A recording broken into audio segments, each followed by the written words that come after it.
For as long as you've been alive, something inside you has felt the pressure, a quiet resistance, a weight that never seemed to come from the world outside. You may not have had the words for it, but your soul always soothed. There is a war taking place, and it is not fought with bullets or fire. It is fought with frequency, with doubt, with the subtle pull that tries to keep you asleep. When you begin to rise, when your inner light grows just enough to be noticed, the world around you shifts. People who once felt harmless suddenly press on your weak points. Old patterns return with teeth, and the air itself feels charged with resistance.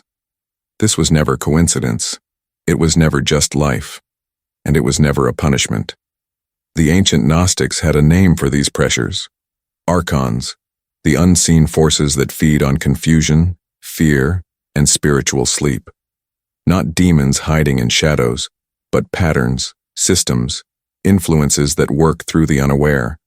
They cannot touch the spark directly, so they reach for the world around it, and when a soul begins to awaken, they tremble, because a consciousness that remembers itself is the one thing they cannot control. So they send their agents, not monsters, not villains, but people. People who carry their own wounds, their own blindness, and without persevere, become instruments of the old world, trying to pull you back into forgetting. Before we walk deeper, remember this: you are not fighting people. You are fighting for them, and for yourself. The real adversaries dwell behind the curtain, using emotion, routine, and familiarity as their doorway. Even Paulo hinted at this long before the word Gnostic existed. We do not wrestle against flesh and blood. He was naming the same forces, the rulers of the unseen labyrinth. And when the spark in you grows bright enough, they notice, they press, they test the seams of your awakening. Because a single awakened soul creates a fracture in the lie of the world. As your inner world begins to shift, the outer world responds, not with celebration, but with pressure. And the first pressure often arrives disguised as someone who means well. This is the material controller, a person whose identity is woven entirely from the world of forms. They breathe the language of status, sacrifice their peace for approval, and measure existence only in things that can be counted. To them, the unseen is foolishness, the inner journey is irresponsibility, and your awakening is a threat to the script they trust. You recognize this figure. It might be a parent quietly asking, "When will you get a real job?" Or a friend who laughs when you share something sacred, or a partner who demands that you shrink your soul so they can keep loving you without having to grow. They don't attack you with fists. They attack you with logic, with "be realistic," with "this doesn't make sense," with "everyone else thinks." Realistic in their vocabulary means limited, predictable, manageable. They worship at the altar of the visible world and cannot imagine a life beyond it. Their weapon is subtle but sharp: invalidation. If your bank account doesn't reflect your inner expansion, you're failing. If your job doesn't fit their narrow definition of success, you're lost. If your priorities shift from noise to meaning, you're escaping. At first their words seem harmless, but inside they plant something poisonous: doubt. Small at first, a whisper, a tremor. What if I'm imagining all of this? What if I should go back to the life they understand? What if this path is just foolishness? That whisper is not yours. It is the echo of a world terrified that you're slipping out of its control. The Gnostics knew this well. They saw mammon, not money itself, but the spirit of the system, as one of the greatest prisons of consciousness. A soul awakening threatens that system, not by rebellion, but by remembering.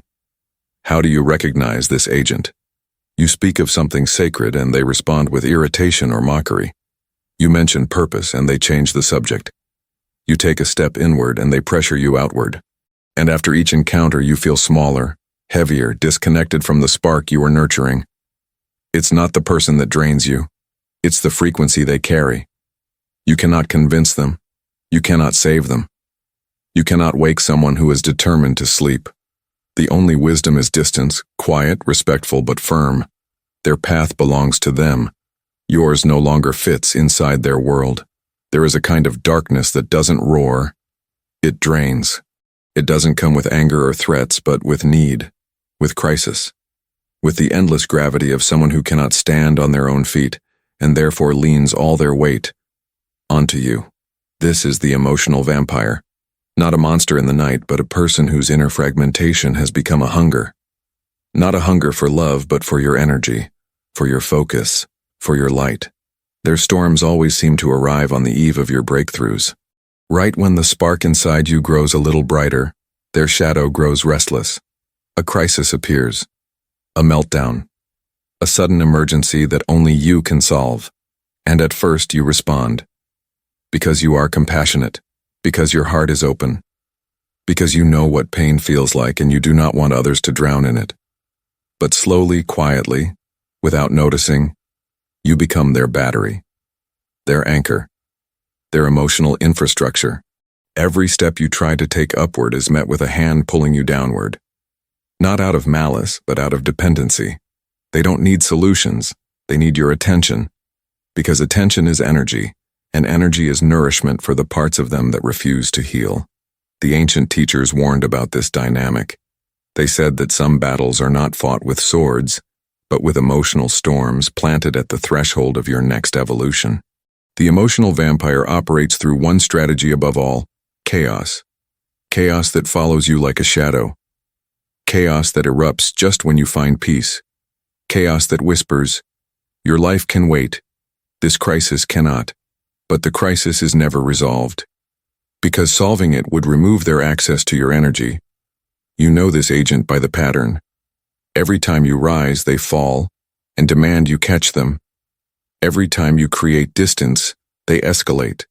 Every time you claim your boundaries, they break them with tears, fear, or seduction. And yet, when you need support, they vanish into silence. Energy flows only one way. This is how the Archons keep a chosen one busy, entangled in endless fires that were never meant to be theirs. Because a soul in turmoil cannot hear the whisper within. And here lies the hardest truth. Sometimes the emotional vampire is not someone outside of you. Sometimes it is the unhealed part of your own psyche. The wound that craves distraction, the habit that seeks escape, the voice that whispers, "Just numb yourself. Just one more hour lost. Just one more self-betrayal." Jesus spoke of this when he said, "The spirit is willing, but the flesh is weak." Not a condemnation, but a warning about vulnerability.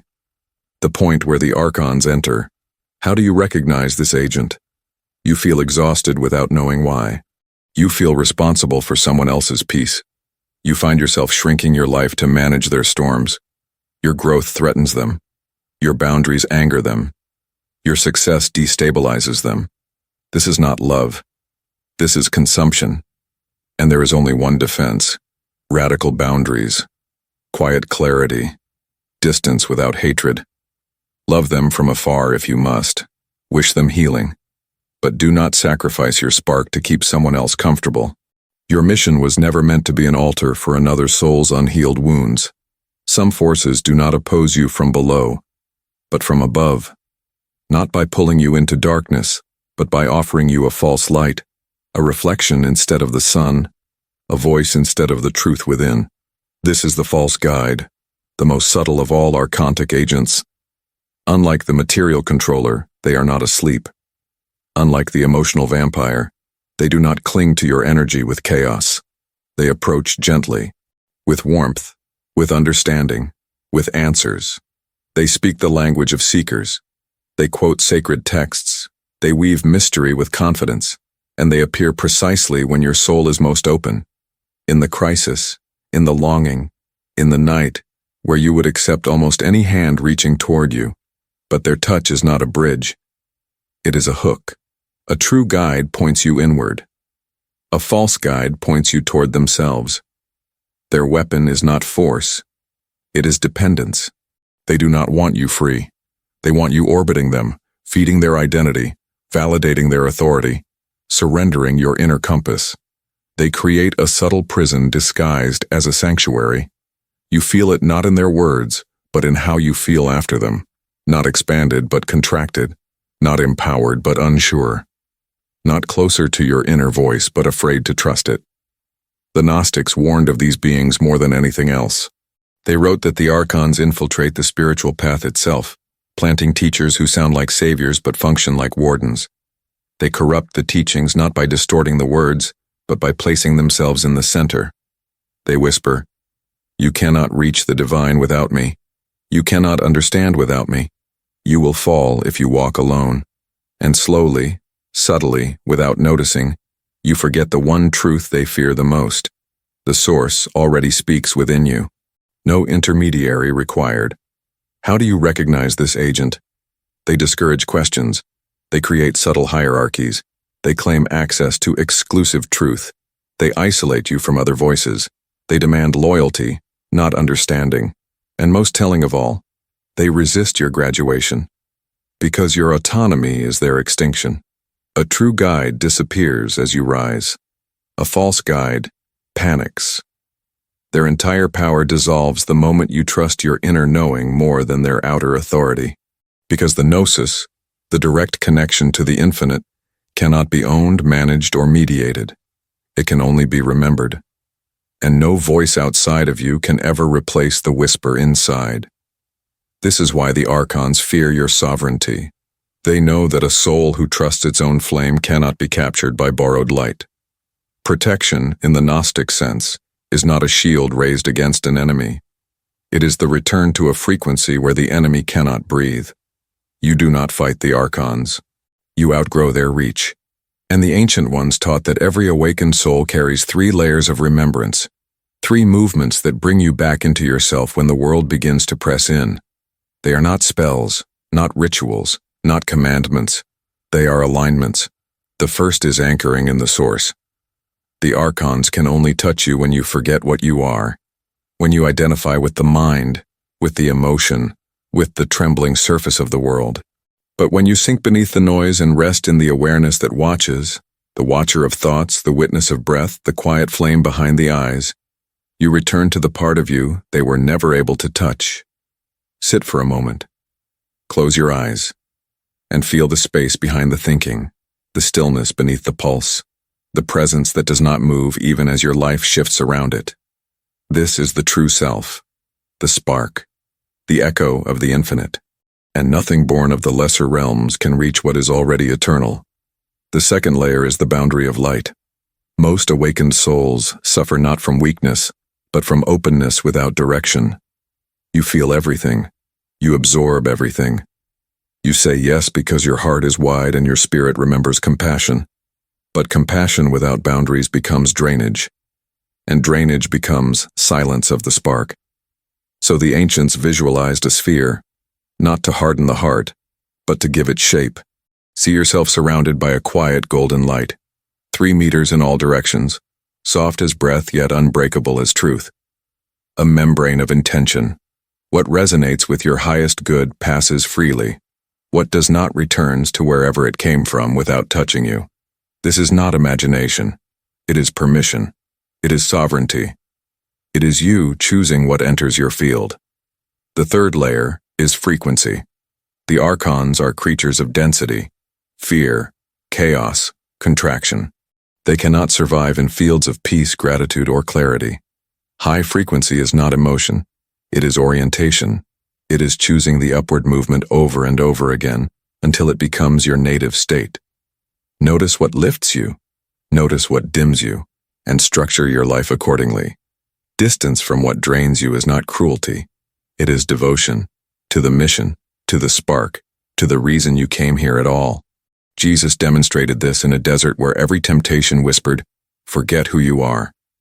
He did not argue. He did not justify. He simply remained himself, and the shadows dissolved. This is the essence of protection, remembering. For the infinite cannot be harmed by anything finite. Anchor in the source. Shape your boundaries. Rise in frequency. And the forces that once felt towering will fade into transparency. Now you know the pattern. You've seen how the world responds when the spark in you grows brighter. You've met the material controller who tries to pull you back into the comfort of the cage. You've recognized the emotional vampire whose storms steal the breath from your ascent. You've learned the shadow of the false guide who speaks your language but fears your freedom. 3 agents, 3 mirrors, 3 thresholds. But revelation alone is not destiny. There is one thing the Archons cannot touch, cannot predict, cannot override. Your choice. Will you shrink to fit the expectations of those who only understand the world of surfaces? Will you keep pouring your light into vessels that refuse to hold their own? Will you hand your inner authority to someone who insists they know the way better than your soul? Or will you do the quieter, harder thing? Will you rise? Not with defiance, but with remembrance. Not with fists, but with clarity. Not as someone chosen above others, but as someone who finally chooses themselves. Because once a soul sees the pattern breaks. The controllers lose their influence. The vampires lose their appetite. The false guides lose their stage. The entire architecture of interference collapses in the presence of a consciousness that has re-entered its own center. And this is the moment the Archons fear most. Not your power, but your sovereignty. Not your knowledge, but your Gnosis. Not your light, but your refusal to dim it.